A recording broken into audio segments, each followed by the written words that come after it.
Əziz izləyicilərimiz, əziz şagirdlərimiz, biz bugün Balakən rayonunda Qaravəlli kəndində həm repetitor müəllim, həm qabaqcıl və nümunəvi müəllim və gözəl ziyalını sizlərə təqdim etmək istəyirəm. Fərhad müəllimi hər kəs tanısın. Adınız, soyadınız müəllim?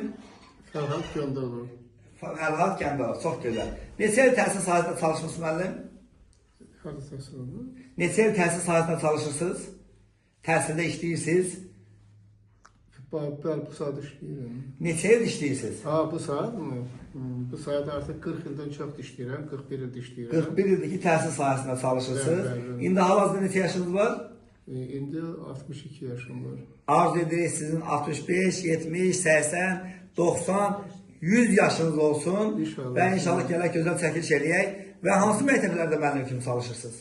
Mən demək Əli Şirinov adına Qaravəlli kənd tam orta məktəbində və bir də ki, Bedağar kənd tam orta məktəbində fizika müəllimi kimi indi çalışıram.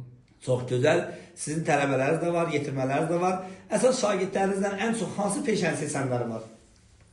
Demək bu saat görürsünüz ki, ən müxtəlif peşələr bu saat uşaqları maraqlandırır. Görürsünüz ki, yeni açılan, yeni və yaxud da ki, yeni dünyamızla, yeni günümüzlə daha doğrusu ayaqlaşan peşələr şagirdlər üçün daha çox. Riyaziyyat peşəsində, riyaziyyat müəllimi, fizika müəllimi kimi olan var mı sizin şagirdlərinizdə? Çox gözəl.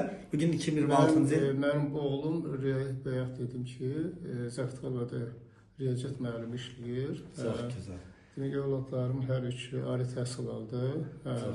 Böyük oğlum su elektrik stansiyasında mühəndisdir. Çox gözəl. Demək, qeyd etdiyim kimi, ortancıl oğlum demək, riyaziyyat müəllimidir. Adlar nədir övladlarınızın? Demək, adı Talihdir oğlumun. Obisinin? Kiçik oğlum Vətən müharibəsi iştirakçısıdır. Adı? O Fəzaildir. Bəli. Obis oğlunuz? Demək, həmin o bu saat daimdə baş mütəxəssis kimi çalışır. Çox gözəl. Obis övladınızın adı nədir? Necə? Obis 3 övladınız var da. 3 oğlum. Birinin adı Talihdir. Demək, böyük oğlum Fəriddir. Bəli. Demək, su elektrik stansiyasında mühəndis. Demək, riyaziyyat müəllimi işləyən oğlum Talih. Bəli. Demək, dediyim kimi daimdə işləyən Vətən müharibəsi iştirakçısı olan oğlum. Demək, Fəzaildir. O sırf bölgədə demək, 44 günlük müharibədə iştirak elədi. Kəlbəcərin azad olunması uğrunda demək, seçildiyi üçün o prezidentin demək, fəxrəmanı və medalı ilə. Çox gözəl. Biz də sizin kimi müəllimlərə fəxr edirik. Bugün 2026-cı il 18 aprel tarixi sizə uzun ömür, can sağlığı arzu edirik. Təşəkkür edirik, minnətdarım edirik. Sağ olun.